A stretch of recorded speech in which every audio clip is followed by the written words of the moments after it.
again for another week, another episode here with Lady Pauline and my co-host, Mr. Glenn Greenwich, the Honorable Mayor of Sutton Boulevard. And I also have a special co-host today, Mr. Wayne Gilman from WBS and WLIB, the former former news director, which inspired me many years ago. Did I? Yes, you that's did. what was going on.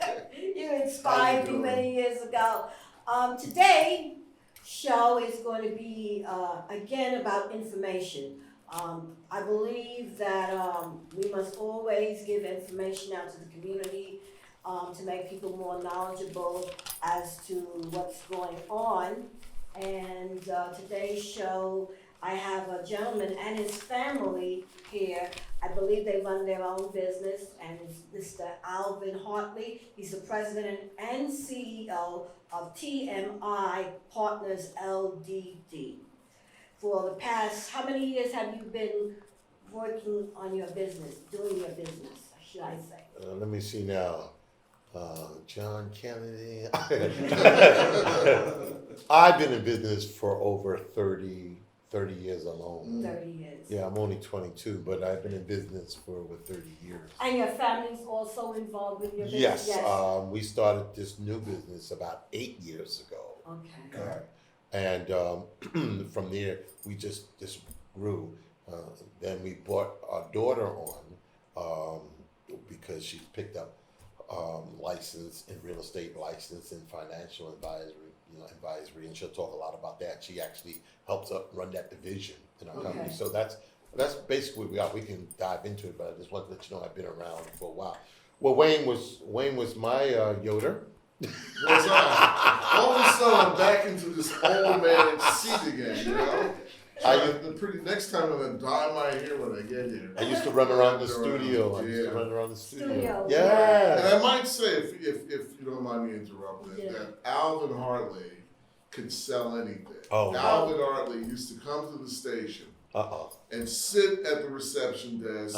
At that particular time, you were basically trying to galvanize tours for people to go to the college, right. And actually, you were the only one that I knew doing that at that particular time. Absolutely. There are a lot of entertainers since then who've gotten into that tour. So look what you started. Look what you gave birth. Matter of fact, Jay-Z's mother started with my tours. Oh, wow. She wanted to do her own bus tour, and we took 4 buses, over 100 kids. 2 of them were her buses alone. That's how she got started in college tours. We actually started off Jay-Z's mother in college tours. Wow. That's interesting. Now, before we get too far, will you introduce her? Oh, yeah, because, I got to get my brownie points, right? Yes, you do. Okay, first of all, this is my lovely wife. Yeah, they have to read the script, right? I'll give you a $5 later. Thank you. This is Simone Gannett Hartley. We've been married going 14 years, right? Just want to get it right. 14. Welcome to our world. Thank you. Thank you so very much. And this is our daughter, Whitney Brown, who's also someone who's, in the marriage, I picked her up as a daughter and I beat up a lot. But you talking about intelligent? This child is extremely intelligent. And what? What are you writing down? Ashton. Okay, we'll get to the Ashton. That's not my name, but good evening, everyone. Good afternoon. How are you? You see that? No, Dad, it's Ashton. Okay. Ashton, welcome to our world, our radio show. So tell me, Alvin. Yes. What made you want to have your own business, and as opposed to being an employee working for somebody, you employ other people? Oh no. No. Oh, I just got jobs just to pay the bill. Ooh. It sounds sinful. Where you no. I've been running business, like I said. With Wayne, there's another company called UniWorld. I think some of you may have heard of it. Right. Byron Lewis will always say to me, "Why are you up in my business? You trying to take my client?" I used to go up inside UniWorld and sit in the lobby or hide in an executive desk. In their office, and learn everything about advertising and marketing because I wanted to run my own business. Mm. So running a business is so important. The bottom line is I applaud you, work for the MTA, work for government city, I don't care what you work for. But think about it, if you're selling socks in a corner for 20 years, you can sell that business for over $1 million. Right. Okay? That's what it is. We're not teaching ourselves, I applaud you, Glenn, because you're out there trying to build this whole Jamaica area alone, showing folks they need to bring their business. So entrepreneurialism is something very, very important. Look what you're doing, okay then? It is dynamic individuals like you that makes it much easier for younger folks to understand how to build a business. And family is important. Yes, it is. Okay, I'll tell you the joke about my granddaughter in a second, but I'll wait. It's bad. Let me jump in, because Byron Lewis came up to Rochester for, I think it was a communicators actually it was TV, radio, all of the black folks that were in media, and he came to talk to them. And one of the things that he said that still sits with me today, he said, think about it. The media doesn't advertise to older black folks. He says, think about Cadillacs, BMWs, and so forth. They never spent a dime of advertising to us. Most women have a full-length fur coat in their closet. Again, there was no advertising. The advertisers knew that black folks bought and were consumers, so they didn't even bother to advertise to us until the younger folks came out, when rap came out, and Vibe and those magazines started advertising to younger black folks with the platinum and so on and so forth. So and of course, I'm gonna get this wrong. He said that if you look at the amount of money that we spend, we would be like the 7th or 8th country GNP in the world, and that is not being leveraged. And of course, as black businesses, we've got the opportunity to get access to that kind of dollars and that kind of income in our particular community. Alvin, I wanted to ask you and your family, what do you see is the biggest problem? I know what the biggest problem is, but what is the biggest problem with a person starting their own business? I mean, they say in the next 5 to 7 years, if you can't make it, then that's like the period of time to grow a business between 5 and 7 years, and most people fail within that period of time. And why is it? Here's the secret. And when I tell you this, you guys are gonna say, you're right. Let's take some of the basic stuff. You heard even on the radio and television and movies, they start a business and they put the business on the shelf. You heard that before, right? When you start a corporation, you can start a corporation and you just have to pay the small taxes, whatever you have to do, you put it on the shelf. It ages like wine. You see, after 3 or 4 years, you're not doing very much. You move out of the startup category. Now do you see? Because they look at, it's all about your paperwork. So if you start a corporation today, and you just started, open a bank account, throw $5 in a month, whatever else have you. But right now, you're just building the corporation, but it's getting older. So you do the first year taxes. You really didn't make any money, right? Correct. Okay then, but you're still building it, but it's really aging on the shelf. Second year, put a little bit of money in the bank, do the taxes. Am I correct? All of a sudden, you can now get a large contract. Now, if you want to go get funding, like an SBA or anything else like that, the requirement is to be in business for 2 years. 2 years. Now, you see what happened? 2 years. And you've aged. You've aged. You're meeting the minimum requirements. What we don't do is we don't treat our bank statement. Think the right way. Watch this. I was just going to go ahead, because you make it sound simplistic, but it's not as easy as that. No, it is easy because you can incorporate any time. Right. The people are just afraid to incorporate. They're afraid. It's just, no, that's what you do. Right. So watch this. You can put 50 people in the room and you say, raise your hand. How many people know that you're their branch manager at the bank? Okay. right? I'd like to get to know her. Yes, but you can. You go in and you introduce yourself. Yeah. And you call them every now and then after a while. How's the children? How's your husband? How's your wife? Let me tell you why. Because Coke just sent you a check for $50,000. Now you know if a check goes in, it takes quite a few days to clear. Am I correct? Correct. All right. But Coke just gave you a check. Coke said, "Come on, get in there. I need to do this. I need that stuff tomorrow." But the check didn't clear yet, right? Well, before you deposit it, you'll go to the branch manager and you show them the Coke check. Right. They'll move money. They'll see to it that it's cleared faster. At least as a opposed portion to of what's going- Yes, I always dealt with the managers of the branches. See? Yes. And that's little stuff. Hey, as an individual, let's just say you got a check. Let's just say you got an insurance check, right? Now, you know how that goes. Well, you gotta put it in, and it has to clear, right? Well, if it has the insurance name on it, go to your branch manager. Show them. So look, dude, this is about 6,000 or 10,000. I need 2,000 today. No problem. I agree with you, Al, because I've done that. You many see the times. simple stuff? Yes. All right. So when you run business, it's not as difficult as you think it is. You just have to know the simple stuff. So you said why a lot of businesses are not succeeding, especially for minorities, is access to funds. Am I correct? Yeah. Oh Lord, you know I love talking about that. Here's the deal. Another reason why we love what we're doing, because we built a huge funding division under the umbrella of TMI. That's why we also brought Simone and Whitney on to expand that department, because everyone needs to be educated. Am I correct? Correct. I go out and get the contracts with the funders. So everybody runs to the bank. They don't understand alternative funding.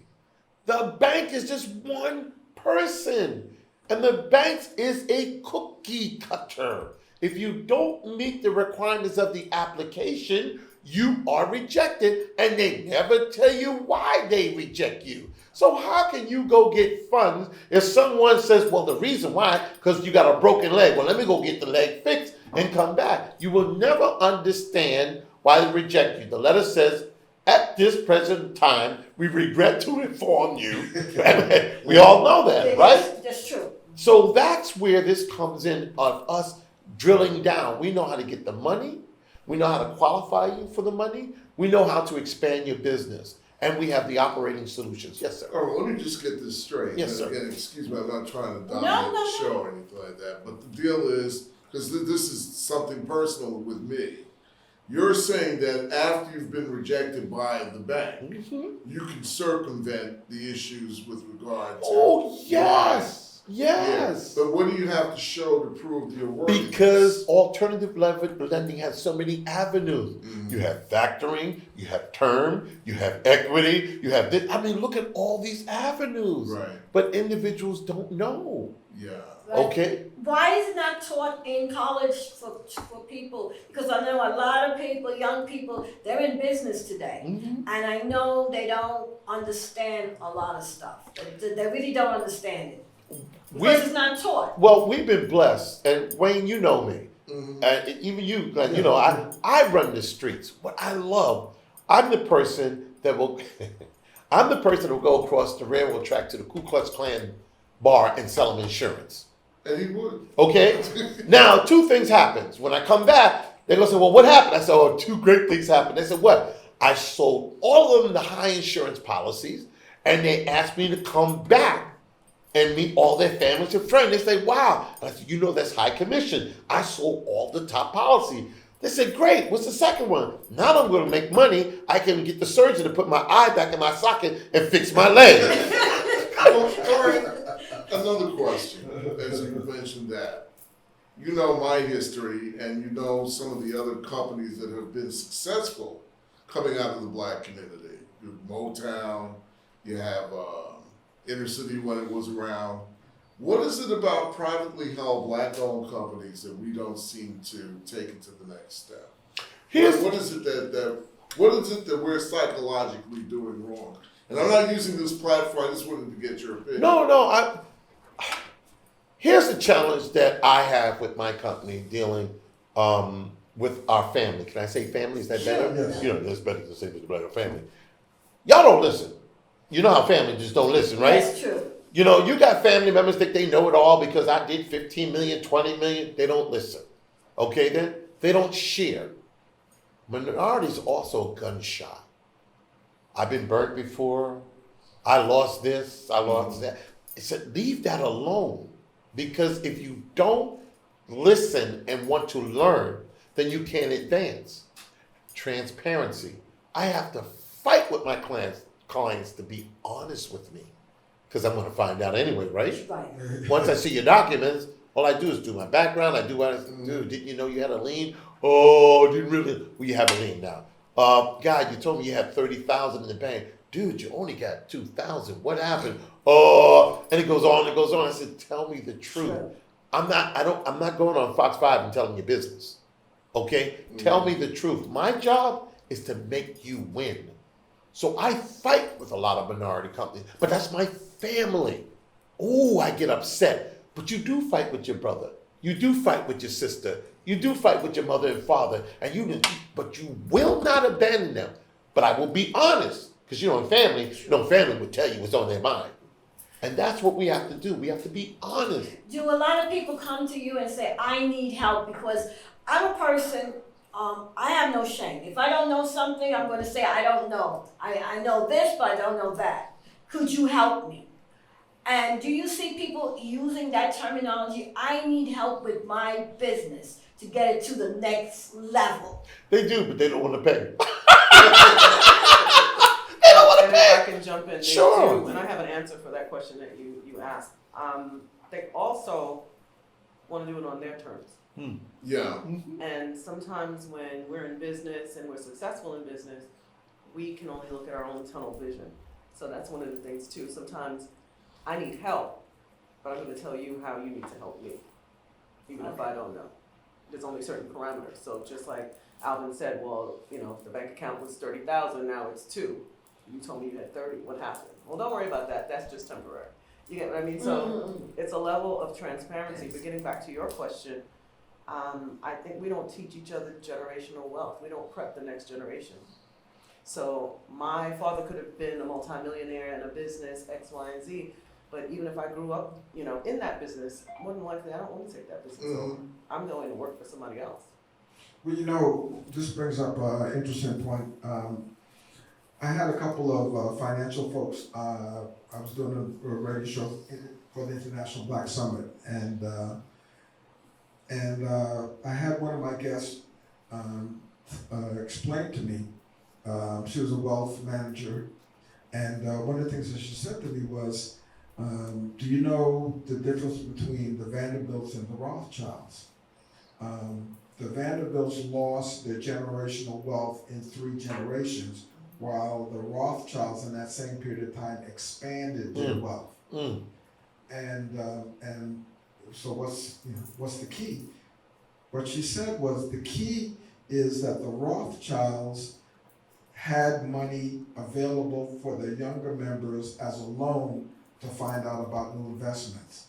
And once a year, the family would get together and share what they've learned. So you've got folks in the family that would go out and find out new ways of making money, would experiment with it, and then come back and report back to the family. So now, I as a family member hadn't necessarily invested in that, but now I've got an opportunity to invest because I know a little bit something about it. And of course, if you're going into it knowing a little bit something about it, you're going to end up doing a little bit better than just somebody going in for the first time. And so this was something that they did on an annual basis, and they made that money available to the younger folks in the family. So education, as you said earlier. Now let me tell you the story about my grandchild. Okay. Okay? I get a phone call, Papa, can we come over for the day? I'm like, yeah. Now I wasn't supposed to say yes. I was supposed to say no. But my wife said, Papa said we could come. Well, I said, well, listen, right now, I left my purse with my money back at home. I don't have any money on me. So the 9-year-old, is she 9, right? The 9-year-old tells the 12-year-old, right? 11? The 9-year-old tells the 11-year-old, hey, Morgan, go upstairs in the house. You know I keep my money. Go get $20. So the 11-year-old gets out the car. Takes off like a shot, as if it was a race being run. Are you serious? When I tell you, she opened that back door and cleared it like a hurdler. Before I knew what was what. They were up the stairs. She was up the stairs. So the younger one sent the older one, you know where I keep my money. Oh, wow. So they run back downstairs, and my wife was explaining to me more in detail. She got in the car and she took them and said, threw it over the seat, right? Threw the 20 over the seat. Here, Grandma. And the 9-year-old said, and keep the change. Wait a minute now, it gets even worse. So my wife goes to get gas. Now they want snacks. Now you can't say I don't have any money for snacks. I just gave you $20. So they understand the conduit of how money works. And the door is an opportunity that it opens, and they have their own money. That's smart. They literally have it, right? How many times, right? Yes. You need money. And if us need money, they go in their pocket. I was at an event a couple years ago at Coney Island for Halloween. And it just so happens that Nathan's had someone on site, but they weren't accepting any cards because they didn't bring all of that. They were just doing a quick thing for the kids, and I didn't have any cash. And all I heard from the same young lady is, don't worry, Grandma, I got you. And she pulls out, she must have had $60. What? Yeah, and she How old is she? she's 9 now. 9. But she's that person in the family, she's a Rothschild, right? Because she can always tell you, she has her own businesses, and she can tell you exactly what she's doing, and she always has money. Because what's happening here is that, I have a home-based business as well as an office in Manhattan. So they listen to Papa on the phone all day long. One day I was in the car, and I always thank the young ladies, because when Papa's on the phone, they don't talk. So I got off the phone, I said, thank you very much. They said, okay, Papa, and don't forget, you're supposed to do this. I said, you were listening to my call? They said, oh, Papa, we always listen to your call. We love the way how you do deals. Yes. So the mother, am I supposed to say Ashton or Whitney? Ashton. You ever know the kids when they change the name up for you? Yeah. My daughter. What's happening is that she works so hard with these children. She's hard on them, but she keeps them so correct and so disciplined and have fun with them. We all balance everything. And they love business because they see what grandma does, they see what mother does. I mean, and like you said, when you get to the table once a year, we get to the table as many as we can, right? and we talk about business, the opportunity.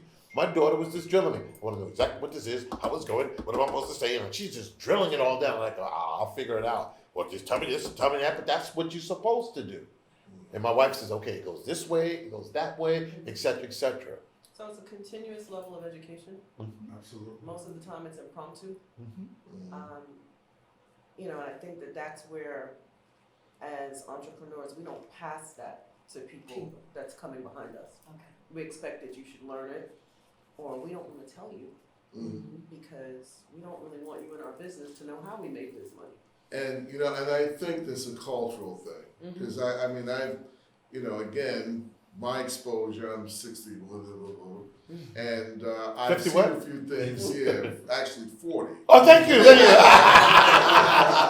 I don't know why I look like this, but the deal is that I've seen people in other cultures, particularly Jews. I worked with them, and they may fight amongst themselves, but when they come out like a unified force, Yes. and it's amazing. But when we get together, there's always, and this doesn't apply to everybody, but it's just been my exposure that we're too busy cutting each other down instead of trying to figure out where the problems are and let's take it another step higher. Here's something I want all of your viewers to listen to. From now on, let's not carry that toxic waste of, they black people, I'm not doing business with black people anymore. That's not real. But I won't accept that. You know why? Because white folks never say to white folks, well, I ain't never working with white people again. Where they going? So we should not accept, I'm not going to work with black people, because the Jews would never say, I'll never work with Jews again. Right. The Italians would never, well, they say, I won't work with him, but they're going to work with Italians. Exactly. We need to Right. purge Yeah, ourselves we have to. of, I'm not going to work with that black person because that black person is bad. But I got all my other great people over here. Yeah. We must purge ourselves of that. Mhm. Second of all, the only way that you're blessed in business is you must feed somebody. But if you feed enough people, you're going to get blessed back. The more you hold, because I don't want them to know who I am, what I know, and everything else, the less successful you are going That's to true. be. That is true. You must feed. But here's the trick. How much you feed. They can never accuse you of not feeding, but you will always feed. Yeah. So they can never say you don't help. So when you say feed, you mean help one up Right. and Give to the back. next level and, Uh-huh. and so forth and so forth. I call it a 13-course meal. Okay. All of us had you know how you got to get people get together on the weekend, something like that? It's always 4 of you.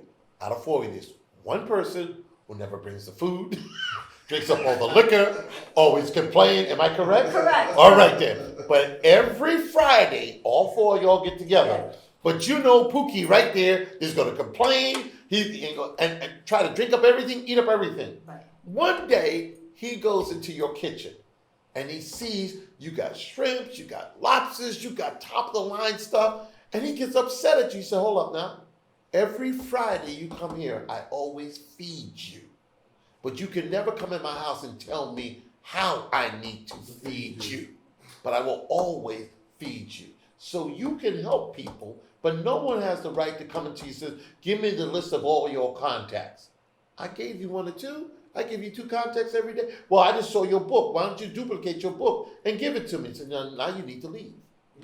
So we can always help, but we don't have to give everything away. So just to add to that, Mr. Hartley, if you don't mind, what I would like to say is basically we can't keep what we have if we don't give it away, right? There's a certain part of what we do, and whatever it is that we do, we have to acknowledge the fact that there's a service portion at first.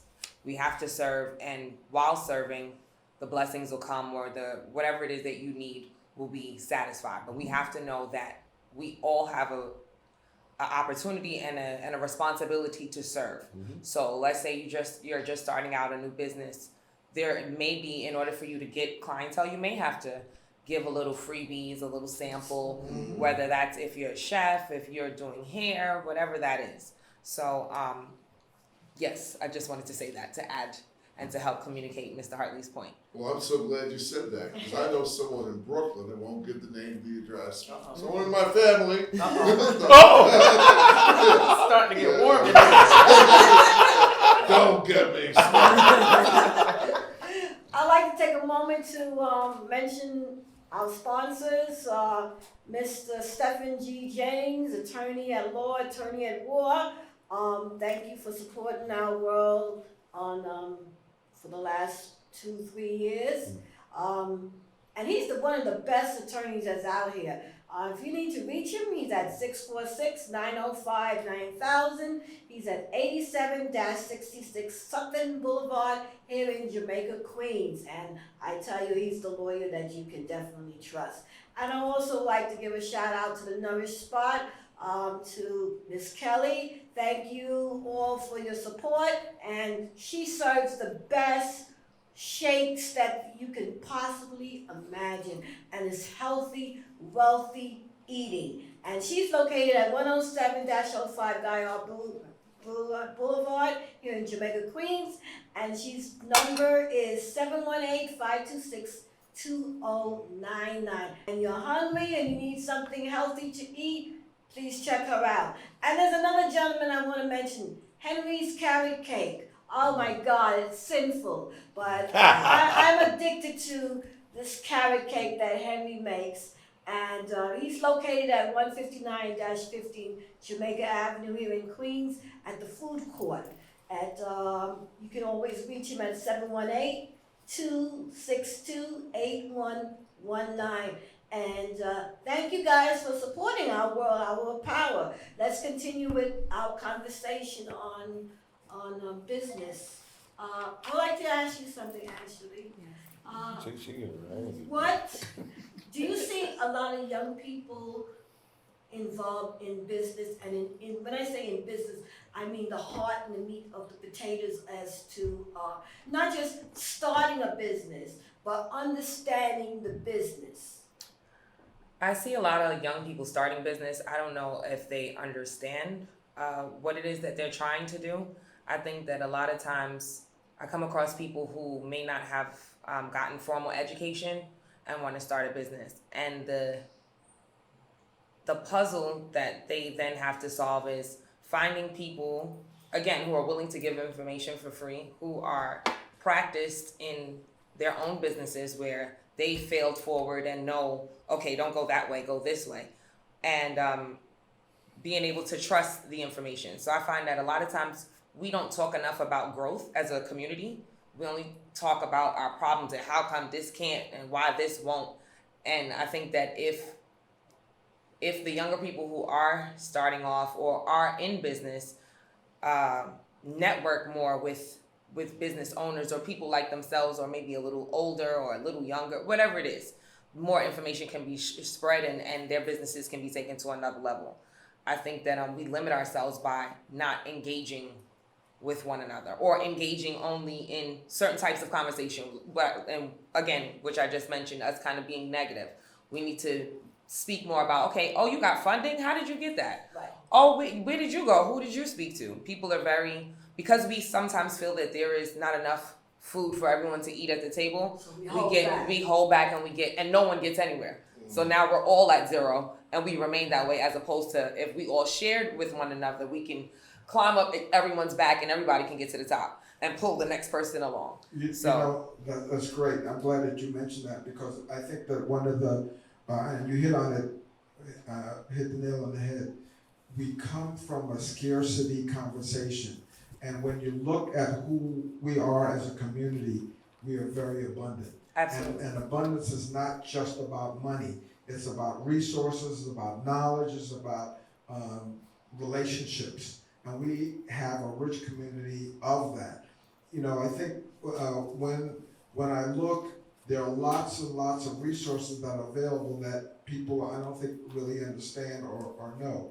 Small business development centers. We have one here, right here at York College. Free services.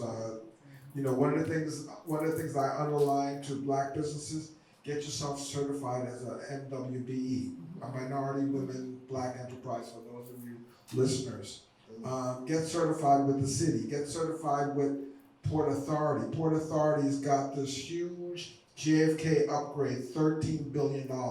They're looking for MWBEs to work construction, concessions, professional services. All of these things are available. Aqueduct has got a $1 billion project right now that they're working on to upgrade, and I think they're talking about building a stadium for one of the hockey teams, Belmont. So I mean, so there are things that are happening. You've got Alvin's company. You've got CDFIs who can also make monies available.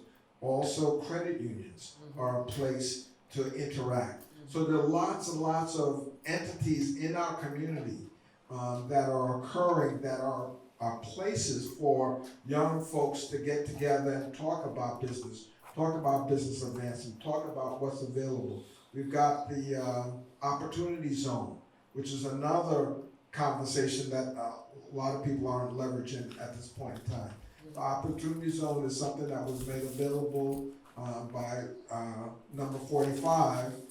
I don't think that it was necessarily to benefit us that he put that in place, but it is an opportunity to benefit us.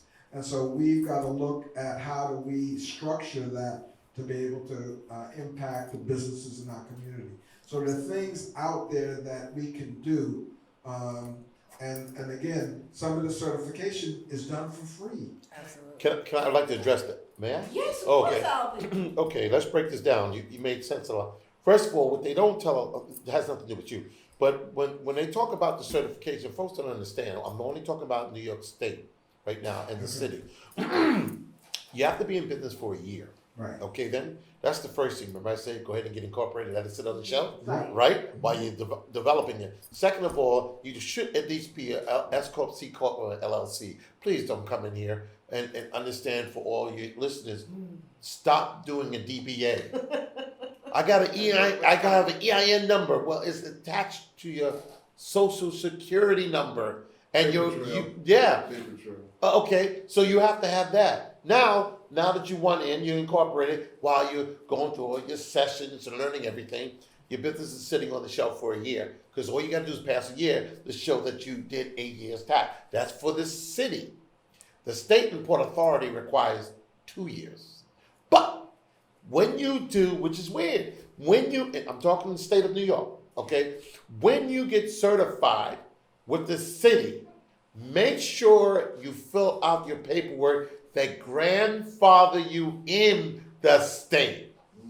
You see? So you don't have to redo the paperwork. Right. All right? So folks don't understand that. So all these opportunities, they're there. They're not going anyplace for the next several years. People think that, 30 billion is going away tomorrow. No, it's here for a couple of years. Now that you know it's here, and there's a whole bunch of services that still has not been met, take your time, go get certified, get it together. Don't worry about it. Your money's going to be there. Now I'm able to help fund you. Now I'm able to help you with your solution. I'm able to do all those different things because you took your time and you built the foundation of your company. Not just real quick, well, why can't I get certified today? Well, dude, you didn't even get incorporated yet. Dude, you know? And why can't I get the $500,000 contract? It's very difficult. So now, what makes it, you heard of nephews now is Jovia, right? No. Yes. Yeah, we changed the name. The nephew is Jovia now. Now they moved into Queens. I'm Yes. not familiar with that. Oh, well, of course, Wayne, you're not from Queens and Long Island. Okay. Nephew All right. Bank is a credit card. Credit union. Nephew. Credit NEFQ. Nephew. NEFQ is Yes. Nassau Educators Federal Credit Union. Oh, right. So now Yeah. they've changed their name to Jovia. So you'll All see right. these little buildings, maybe like one story, Uh-huh. story and a half, maybe 2 stories if they feel fancy. And it's a green logo and it says Jovia, Jovia. So they changed their name. And they're in this area here. They're expanding. They're expanding. Okay, from Long Island. What's so good about it, they love working with small businesses. They work with small businesses. I'm talking about if you got $2 in the bank, they won't shut you down. And they're personable, Very You personal. can go in, hey Bob, hey Ted. Oh, yes. Oh, they So do yes. if that. you're looking for like a mortgage or a lot of equity or, All those that products they are do. available to you. oh really? But it's personal. Okay. They're into growing you. They're not just into the major bank, you're a Right. number. Yeah. They care about you. They'll track you down and find out whatever's going on. They really care. Especially for a small business, they really care a lot. So those are the different things that we're talking about. But you can't get in the game if you don't have your cleats. You wanna play with the big boys, but you say, well, look, I want to play. You didn't read the book. You didn't read the playbook. You won't go buy the cleats. You won't go buy the helmets. You won't go buy anything. You won't come to training. You just want to fill out some paperwork and says, and give me the ball and I'll run it. We have to stop that. We also have to stop being afraid of the word no. Yes. Yes. Talk about that now. Yeah. I'm actually gonna let Ashton speak about eating no for breakfast. What do you know about that, Oh, yeah. young entrepreneur?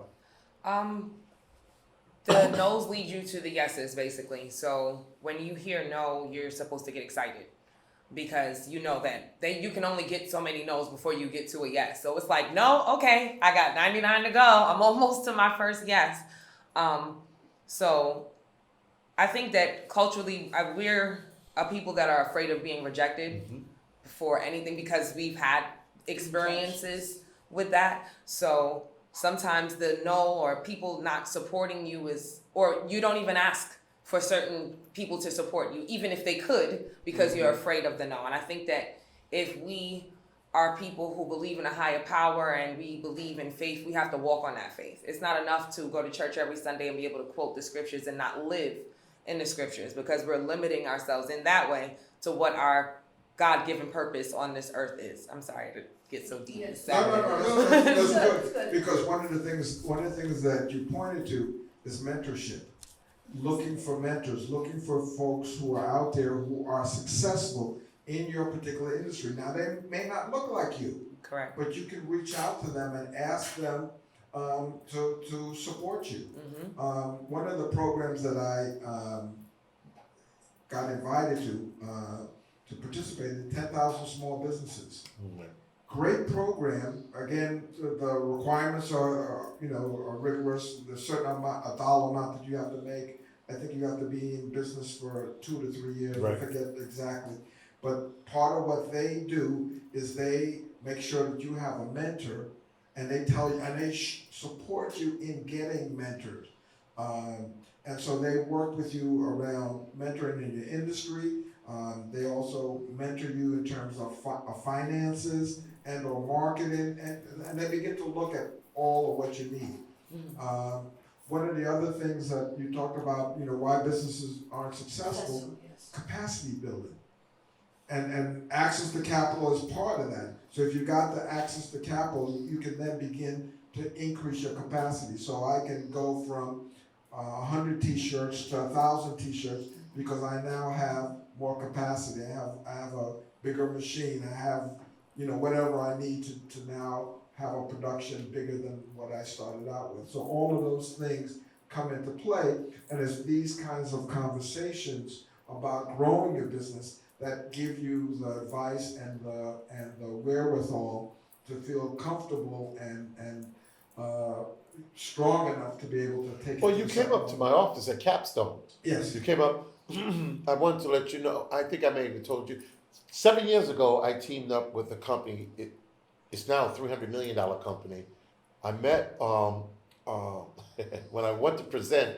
It was 2 Italian, and I think it's a Jewish guy. I'll never forget it.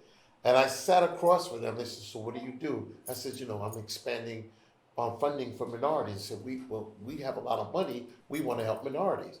So they said, "We'd love to work with you." Well, one thing led to another.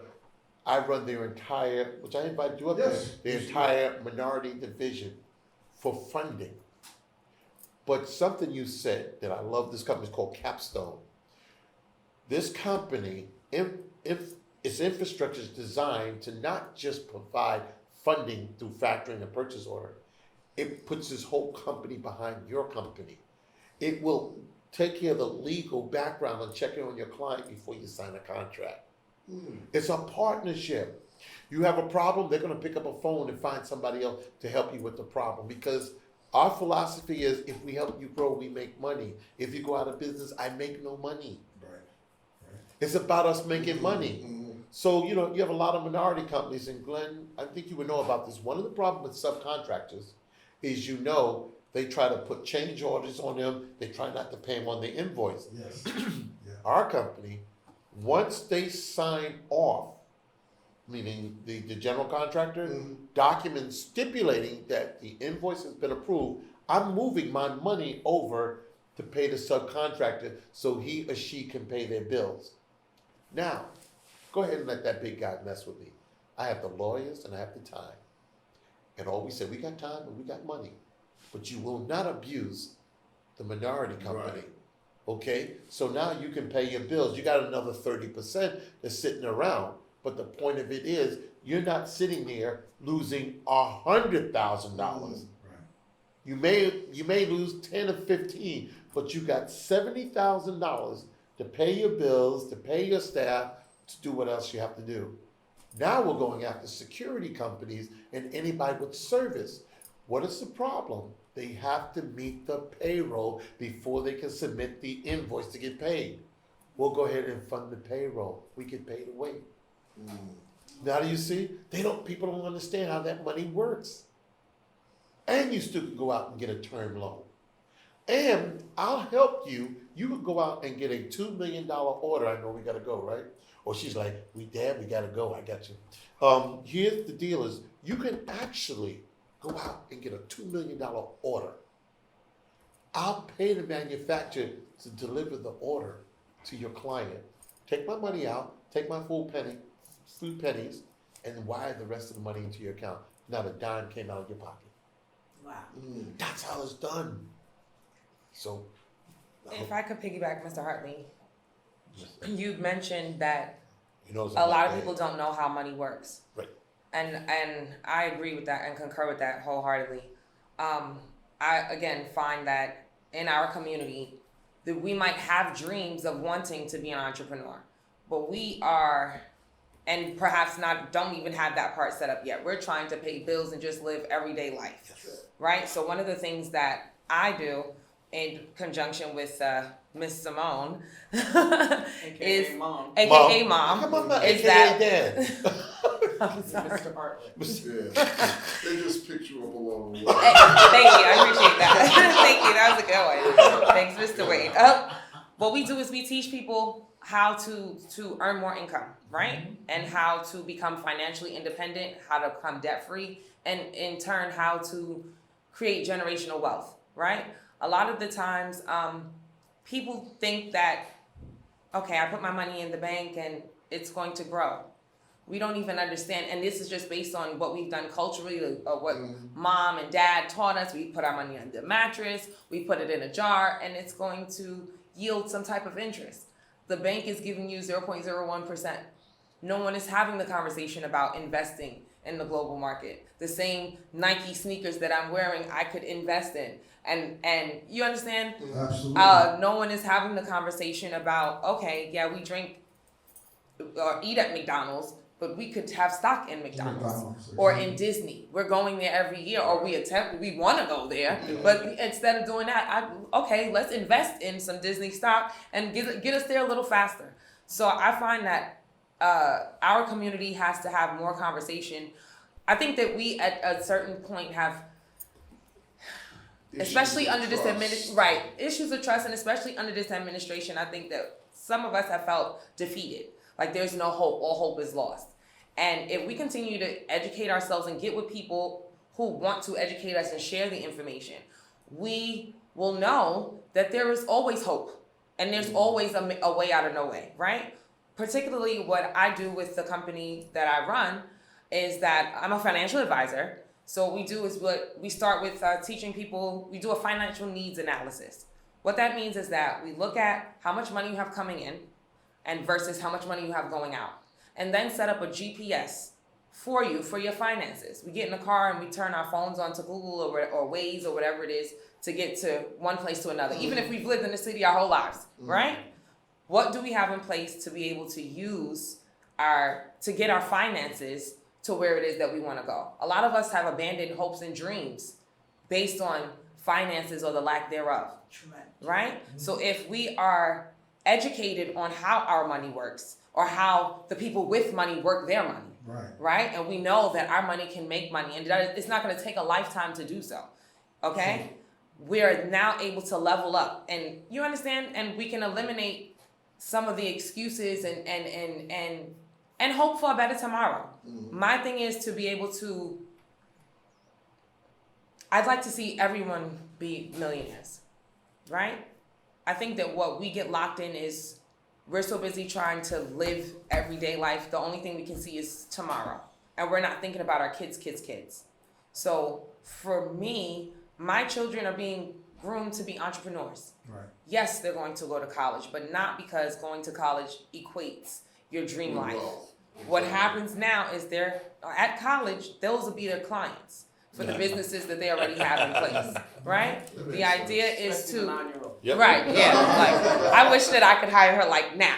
Like, she's so great. Both of my children are great. They're honor roll students and the whole bit. But I think that we have to stop being afraid to talk about money. Yes. We have to stop thinking that, and I think that we also think as African Americans that we'll never leave this earth, that Jesus is going to tell us the day that we're going to leave, and we don't set up certain things like life insurance. That's true. right? We think that, okay, we're gonna get the call, so we leave these kids that we worked so hard in life for, and we leave them to figure it out. The funeral, the mortgage, what happens when that income, and especially if it was only one income to begin with, is no longer there?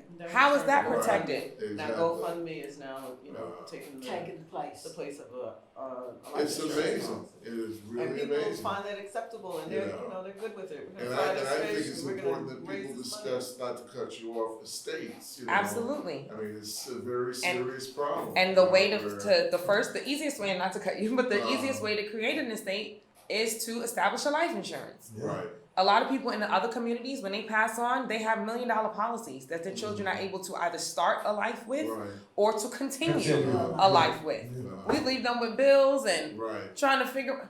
And That's then so the unfair. will, and Right, the right. will And people are the fighting lawyer behind your Oh, yeah. brothers For and scraps. sisters. Well, For let me- scraps. Let me For scraps. Let me segue into that. know? We That's a whole other we're shit. setting up in another month. I wanna come back for that show. I got some stuff to say. We're in another month. We're actually setting up a partnership with a gentleman who does mergers and acquisitions. He's been doing it on the general market side.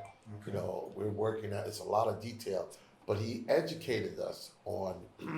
He said, Alvin, do you know you have a lot of minorities that built their business over 10 to 15 years? The children are not taking it over. Right. But they want to sell it, but they're not getting the value of their company.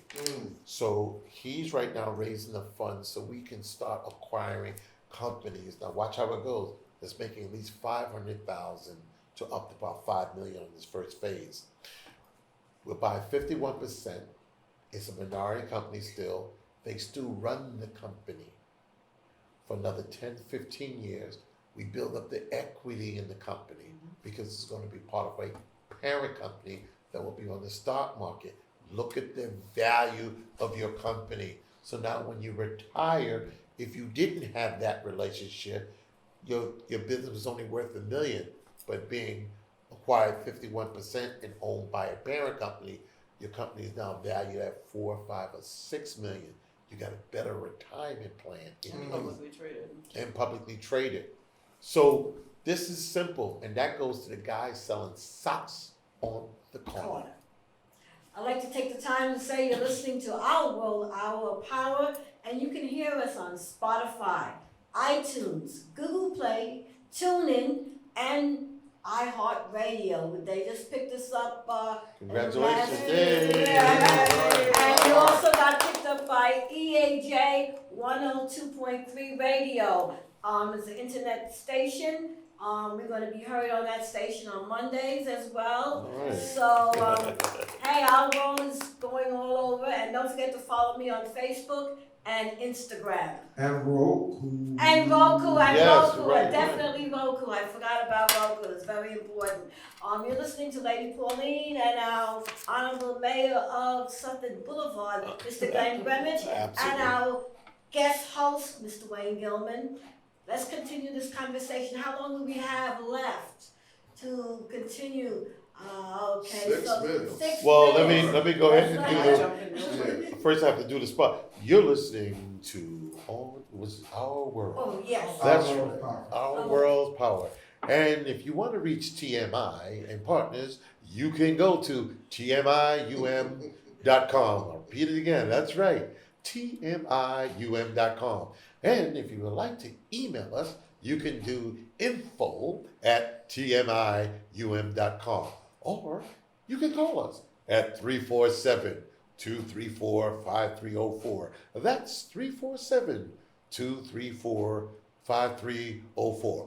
Back to you, boy. And I feel like I've trained both of you. Now am I doing tennis and toilets?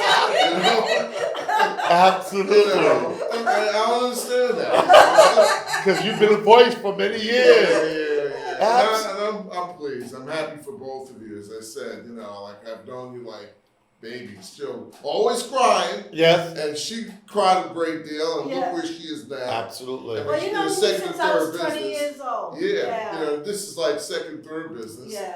And I think I met you at 2. But, Oh, you know. oh no. No, Diapers. I used to go up in the stations and I would use everybody's computers. I was in everybody's booth. Right. I would run around the station, every place. I would even help them do my own personal commercial. I was a person that sat at everybody's doorstep. Okay? And I've been blessed. I have to address one thing. You remember you talked about and I know you want to make a statement. Remember you talked about Byron Lewis in Uniworld? Mm-hmm. Here's what really happened. All good though. Back in the 50s, an organization was started called NAMD, National Alliance of Market Developers. Back in the days, we had a rep that worked for Coke, we had a rep that worked for Pepsi, right? But the reps, when they used to go in the community and sell their products into the stores, they didn't have a place to live. So, back in those days when you did the Chitlin Circuit, you would say, here's the hotel where you go, Right. here's right. Well, what's happening here, when I went in as Pepsi and sold the supermarket, I would call my friend over at Coke and say, hey, listen, here's the manager that you can sell your Coke at, the relationship. Well, all of those managers started going back upstairs and telling their companies, how come you're not advertising in the minority community?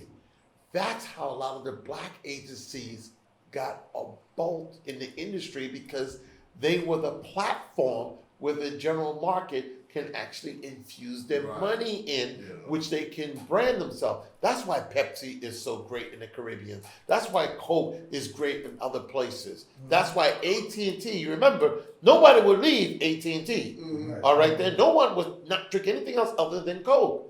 That was the branding. What they've done is they said, don't worry about it. They're general market now. We don't need to talk to them, which is wrong. Okay. That's what it is. Glenn, I know you have something coming up. Oh, okay, I'm sorry, go ahead. Just bringing it back on the financial side, one of the things in our community we have to be serious about is knowing what we need to do when we retire. Too many of us retire as a falsehood. And what that means is, we did a session with a young lady a few months ago, and she said she was so proud that she had $60,000 saved up. And, she was in her 60s, and she says, I'm gonna be retiring soon. And the advisor that was with me said, ma'am, you cannot retire on Not with 60. Yeah. We can't find her now. We don't know what she's doing. She's still working. But she was so hurt by that statement that she kind of buried her head in the sand, as opposed to looking at we call it a FIN number, your financial independence number. Right. This is a number that is going to get you to where you want to go. She had any investments? She didn't have much. All she had was She 60 started grand. late, but $60,000 in the greater scheme of things, when you come from nothing, is a lot of money. Yeah. Right. But to live in New York Oh, without a job, it's meaning awful. that you've retired, to pay your medical bills, to do all these different Yeah. things. To pay the Soon, taxes on the Just house. the taxes on the Yeah. house that you own. And just get sick one And time. get, on top of that. Yeah. So I think that we as a community, we have to be able to be educated enough and find out. There's Mhm. Google, there's all these different platforms, there's people like us that will come and sit down with you at your home At and your go kitchen table. over what you have at the kitchen table. And that's where we do most of our teaching, at the kitchen Mhm. table, as far as your clients and, what do you have in place? The difference between whole life insurance and term insurance. Yeah. People don't understand that when you have whole life insurance, that is an insurance that has a cash value. If you have borrowed against that, or they advertise it where, you can borrow from it, you can send your kids to college with that money, this, that, and the other, great. But if you die, you're not getting the cash value of that money. You're only getting the death benefit. Right. If you've not borrowed from that money, you're only getting the death benefit. Exactly. That's the only thing that's going to your And with family. whole life, you can borrow against it. You can borrow against it, but the thing is that why do I have to pay now? I have to pay that money back. Why am I borrowing my own money? Money to pay back. Yeah. With interest. Yeah. Right. High So they're interest. loaning me my own money. Well, some people don't put money aside. But the thing is that what happens is that it takes away from, so let's say it was a policy where it was $60,000 Mhm. and I used $30,000 and didn't pay it back. And something happened to me and I expired.